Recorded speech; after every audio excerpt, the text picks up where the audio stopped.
Hello दोस्तों, कैसे आप लोग? उम्मीद करते अच्छे होंगे। देखिए, अभी जो है एसके झा का एक बुक आया हुआ है स्पेशल साइंस का, जो एलपी टेक्नीशियन रेलवे के सभी एग्जाम के लिए बहुत ही महत्वपूर्ण है। देखिए, यह बुक जो है आप स्क्रीन पे जो बैनर में लगा हुआ है वही बुक का ये पहला टॉपिक है। इस पहला टॉपिक में देखिए बुक का पहले फिजिक्स का चैप्टर शुरू है। इसमें पहला टॉपिक में दिया हुआ मात्रक तथा बीमा। आज हम इस चैनल पे देखिए आज से जो है इस बुक का संपूर्ण वीडियो सोल्यूशन आपको प्रोवाइड करेंगे। देखिए, अगर आप चैनल पर पहली बार आएंगे तो प्लीज़ चैनल को सब्सक्राइब जरूर कीजिएगा। वीडियो अच्छा लगे तो लाइक जरूर कीजिएगा। किसी प्रकार की दिक्कत है आप कमेंट में जरूर बताइएगा, ताकि हम नेक्स्ट वीडियो से उसका सुधार करेंगे। तो देखिए, अगर आप इस बुक का पीडीएफ लेना चाहते हैं तो आप हमारे टेलीग्राम ग्रुप को ज्वाइन कर लीजिए। पीडीएफ वहाँ पे आपको बिल्कुल फ्री ऑफ कॉस्ट में मिल जाएगा। तो देखिए, हम बिना किसी देर का आज के सेशन को शुरू करते हैं। तो देखिए, आज के सेशन का पहला नंबर प्रश्न में दिया हुआ है। पहला प्रश्न में दिया हुआ है 1 नैनोमीटर क्या होता है, यानी कि 1 नैनोमीटर के बराबर कितना होता है। तो इसके आंसर ऑप्शन नंबर बी हो जाएगा आपको। 1 नैनोमीटर के बराबर 10⁻⁻9 मीटर होता है। देखिए, यह प्रश्न जो है आरआरबी एलपी टेक्नीशियन 2018 का पूछा हुआ प्रश्न है। इस बुक में जितने भी प्रश्न हैं एग्जाम की दृष्टि से बहुत ही महत्वपूर्ण है। अगला पॉइंट है, देखिए, नैनोमीटर को एनएम यानी कि नैनोमीटर से निरूपित किया जाता है। लंबाई का वह मात्रक जो 10⁻⁻10 मीटर के बराबर होता है उसे एक एंगस्ट्रम कहते हैं। एंगस्ट्रम को 1/0 के द्वारा निरूपित किया जाता है। देखिए, सभी प्रश्न बहुत ही महत्वपूर्ण है। आप एक बार वीडियो को जरूर पूरा देखिए, उसके बाद आपको पैटर्न पता चल जाएगा एग्जाम का, किस तरह से प्रश्न एग्जाम में पूछे गए थे इससे पीछे। तो देखिए, अगला प्रश्न, 1 पिकोग्राम बराबर क्या होता है, यानी कि 1 पिकोग्राम के बराबर कितना होता है। तो इसका आंसर ऑप्शन नंबर सी हो जाएगा आपको। 10⁻⁻12 ग्राम होता है 1 पिकोग्राम के बराबर। अगला प्रश्न देखिए, 1 माइक्रोन किसके बराबर होता है। 1 माइक्रोन जो है यह होता है 0.001 मिलीमीटर के बराबर होता है 1 माइक्रोन के बराबर। अगला प्रश्न है, 1 प्रकाश वर्ष यानी कि 1 लाइट ईयर बराबर कितना होता है। इसका आंसर आपको ऑप्शन नंबर बी हो जाएगा आपको। 9.46 × 10⁻15 मीटर होता है। यह देखिए टीसीएस पैटर्न पे आधारित 2021 का प्रश्न है। देखिए, इसमें जितने भी प्रश्न हैं एग्जाम की दृष्टि से काफी महत्वपूर्ण प्रश्न है। अगला प्रश्न, 1 पारसेक बराबर कितना होता है। इसका आंसर हो जाएगा आपको ऑप्शन नंबर बी। 3.26 प्रकाश वर्ष होता है। यह प्रश्न देखिए आरआरबी ग्रुप डी 2018 का पूछा हुआ प्रश्न है। इस बुक में जितने भी प्रश्न हैं सभी सिलेक्टेड प्रश्न है। आप किसी प्रश्न को स्किप नहीं कर सकते हैं। आप सभी प्रश्न को जरूर याद रखिएगा। अगला प्रश्न, निम्नलिखित में से किसकी कोई भी इकाई नहीं होती है, यानी कि विमाहीन राशि कौन है। तो इसके आंसर ऑप्शन नंबर बी हो जाएगा आपको। सापेक्षिक घनत्व, जैसे सापेक्षिक घनत्व हो गया, आवर्तनांक हो गया, घर्षण गुणांक हो गया, ये सभी जो है इस सभी का कोई मात्रक नहीं होता है। विकृति का कोई मात्रक नहीं होता है। आप इस सभी प्रश्न को याद रखिएगा, जो कि कई बार एग्जाम में रिपीट होते हैं। अगला प्रश्न, ऊर्जा का मात्रक क्या है। ऊर्जा का मात्रक जूल भी होता है, उसके बाद न्यूटन मीटर भी होता है, किलोग्राम मीटर स्क्वायर पर सेकेंड स्क्वायर भी होता है। इस प्रकार से इस प्रश्न का आंसर ऑप्शन नंबर डी बिल्कुल करेक्ट हो जाएंगे। नेक्स्ट प्रश्न है, निम्नलिखित युग्मों में से किन भौतिक राशियों के समान विमेय सूत्र है, यानी इसमें से समान विमेय सूत्र नहीं है ये पूछ रहा है। यानी इनमें से 3 गो ऑप्शन जो है जिसमें समान विमेय सूत्र वाला 2 दिया हुआ है। सबसे पहले देख लीजिए, कार्य और ऊर्जा का ऐसा मात्रक जूल होता है, ये भी सही है। भार और बल का ऐसा मात्रक न्यूटन होता है, ये भी सही है।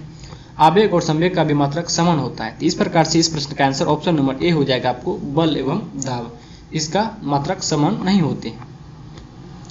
अगला प्रश्न, बल आघूर्ण के लिए कौन सा कथन सत्य है। बल आघूर्ण के लिए जो है इनमें से कौन सा कथन है जो सत्य है। तो इसके आंसर आपको ऑप्शन नंबर डी हो जाएगा आपको। यह एक सदिश राशि है, इसका ऐसा मात्रक न्यूटन मीटर होता है। बल आघूर्ण बराबर बल गुना आघूर्ण होता है। ये सभी कथन सही है। तो इसके आंसर ऑप्शन नंबर डी बिल्कुल करेक्ट हो जाएगा। अगला प्रश्न, समान द्रव्यमान के 2 पिंडों के रैखिक संवेग का अनुपात 2:3 है, तो इन पिंडों के गतिज ऊर्जा यानी काइनेटिक एनर्जी का अनुपात क्या हो जाएगा। इसका स्क्वायर हो जाएगा, यानी कि 9 नंबर का आंसर ऑप्शन नंबर बी हो जाएगा आपको। 4:9 हो जाएगा। अगला प्रश्न, किसी वस्तु की गति की मूल इकाई क्या है। ये देखिए आरआरबी एनटीपीसी स्टेज फर्स्ट यानी कि पहला स्टेप का 2021 का पूछा हुआ प्रश्न है। तो इसके आंसर क्या आ जाएगा आपको, ऑप्शन नंबर डी हो जाएगा आपको। मीटर प्रति सेकेंड हो जाएगा, यानी कि गति को मापा जाता है मीटर पर सेकेंड में मापा जाता है।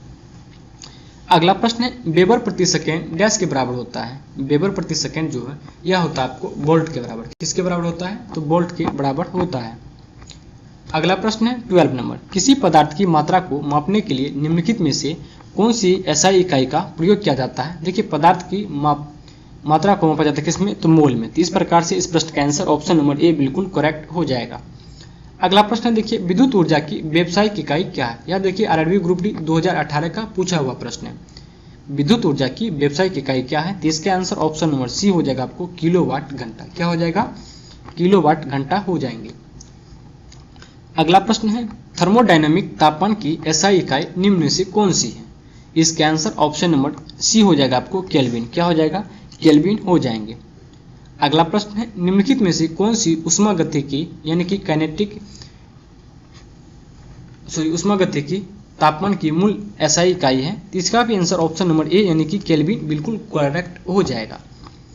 अगला प्रश्न है टेस्ला डैश की इकाई है। यह देखिए आरआरबी एनटीपीसी 2016 का पूछा हुआ प्रश्न है। टेस्ला जो है यह किसकी इकाई है? तो इसका आंसर हो जाएगा आपको ऑप्शन नंबर बी यानी कि चुंबकीय प्रवाह घनत्व का मात्रक है क्या? टेस्ला। अगला प्रश्न निम्नलिखित में से कौन सा कथन है जो असत्य है? यानी इनमें से 3 कथन सत्य है, 1 कथन है जो असत्य है। सबसे पहले देखिए वाष्पीकरण के कारण जो है शीतलन होता है, ये कथन बिल्कुल सही है। उसके बाद देखिए पदार्थ छोटे छोटे कणों से मिलकर बना होता है, ये भी कथन सही है। उसके बाद देखिए पीतल का जो मिश्रण ये जस्ता और तांबा से बना होता है, जिसमें जस्ता 30% होते हैं और तांबा 70% होते हैं। इस प्रकार से इस प्रश्न का आंसर ऑप्शन नंबर ए हो जाएगा, जो कि गलत कथन दिया हुआ है। बाकी सभी कथन इसका सही है।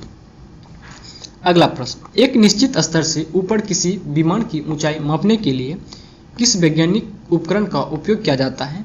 इसका आंसर आपको ऑप्शन नंबर सी हो जाएगा, यानी कि अल्टीमीटर का। किसका? अल्टीमीटर का प्रयोग किया जाता है। अगला प्रश्न देखते हैं प्रश्न संख्या 19 नंबर, रेडियोधर्मिता की एसआई इकाई क्या है? इसका आंसर ऑप्शन नंबर बी हो जाएगा आपको बेक्यूरल। क्या हो जाएगा? बेक्यूरल हो जाएगा। यह देखिए आरआरबी ग्रुप डी 2018 का पूछा हुआ प्रश्न है। अगला प्रश्न है चुंबकीय क्षेत्र के माप की इकाई क्या है? चुंबकीय क्षेत्र की माप की इकाई क्या है? तो ये हो जाएगा आपको टेस्ला। क्या हो जाएगा? टेस्ला हो जाएंगे। अगला प्रश्न 21 नंबर का, एक फर्मी में कितना मीटर होता है? यानी कि एक फर्मी मीटर बराबर कितना होता है? इसके आंसर ऑप्शन नंबर डी हो जाएगा आपको 10⁻⁻15 मीटर के बराबर होते हैं। अगला प्रश्न है जी की इकाई क्या है? यानी गुरुत्वाकर्षण नियतांक की मात्रक कौन है? तो इसके आंसर ऑप्शन नंबर सी हो जाएगा आपको न्यूटन मीटर स्क्वायर पर केजी स्क्वायर होता है। क्या होता है? न्यूटन मीटर स्क्वायर पर केजी स्क्वायर। अगला प्रश्न है पृथ्वी से सूर्य तक की दूरी की लगभग लंबाई का मात्रक क्या है? इसके आंसर ऑप्शन नंबर बी हो जाएगा आपको खगोलीय इकाई। क्या हो जाएगा? खगोलीय इकाई हो जाएंगे। अगला प्रश्न है निम्नलिखित में से कौन एक एसआई इकाई नहीं है? इनमें से कौन सा है जो एक एसआई इकाई नहीं है? देखिए ओम जो है या प्रतिरोध का एसआई इकाई है, न्यूटन जो है या बल का होता है, जबकि एम्पियर विद्युत धारा का होता है। इस प्रकार से इस प्रश्न का आंसर ऑप्शन नंबर डी हो जाएगा, जो किसी का भी एसआई इकाई नहीं है। अगला प्रश्न है आधुनिक प्रिंटर की गति यानी कि स्पीड की गणना करने के लिए निम्नलिखित में से किस इकाई का उपयोग किया जाता है? तो ये हो जाएगा आपको ऑप्शन नंबर बी पीपीएम यानी कि पेपर पर मिनट हो जाएगा, यानी कि पेज पर मिनट। अगला प्रश्न ल्यूमेन किसकी इकाई है? ल्यूमेन हो जाएगा आपको ज्योति फ्लक्स का, जबकि ज्योति तीव्रता का पूछेगा तो कैंडला हो जाएगा। अगला प्रश्न 26 नंबर, बल की सीजीएस इकाई क्या है? तो हो जाएगा आपको डाइन। क्या हो जाएगा? बल का जो है सीजीएस मात्रा क्या होता है? तो डाइन होता है। अगला प्रश्न किसी प्रकाशिक माध्यम के अपवर्तनांक का एसआई मात्रक क्या है? देखिए यह हम अपवर्तनांक के बारे में बताए थे, इसका भी कोई मात्रक नहीं होता, यह एक विमाहीन राशि है। इसका आंसर इस प्रकार से ऑप्शन नंबर डी बिल्कुल करेक्ट हो जाएगा। अगला प्रश्न है 28 नंबर, प्लैंक के अचर में किसकी बीमा होती है? प्लैंक के जो है अचर में किसकी बीमा होती है? ये हो जाएगा आपको कोणीय संवेग का। किसका होता है? कोणीय संवेग का होता है। अगला प्रश्न निम्नलिखित में से कौन सी भौतिक मात्रा आयामहीन है लेकिन उसमें इकाई नहीं है? ये हो जाएगा आपको ऑप्शन नंबर डी उपरोक्त में सभी, यानी कि कोणीय विस्थापन, समतल कोण और ठोस कण, ये सभी हो जाएंगे। अगला प्रश्न देखिए 30 नंबर का, पारस्परिक प्रेरक की एसआई इकाई क्या है? इसका आंसर ऑप्शन नंबर सी हो जाएगा आपको हेनरी हो जाएगा। क्या हो जाएगा? हेनरी।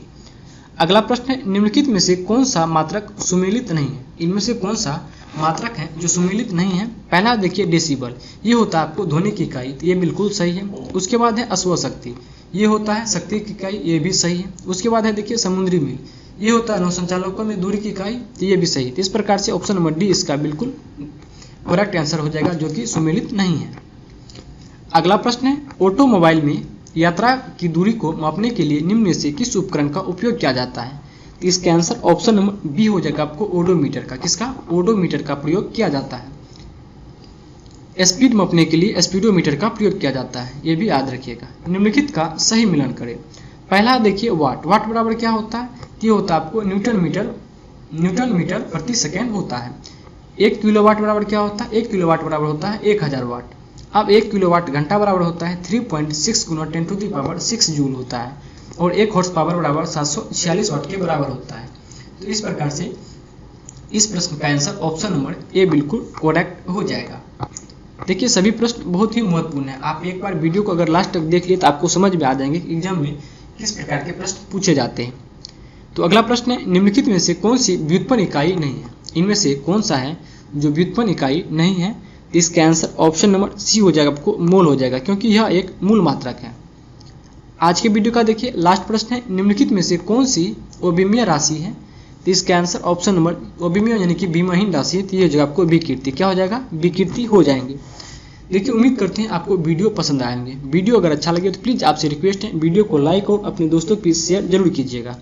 अगर आप इसका संपूर्ण PDF लेना चाहते हैं तो आप हमारे टेलीग्राम ग्रुप को ज्वाइन कर लीजिए, PDF वहाँ पे आपको मिल जाएगा। मिलते हैं अगले वीडियो में, तब के लिए धन्यवाद।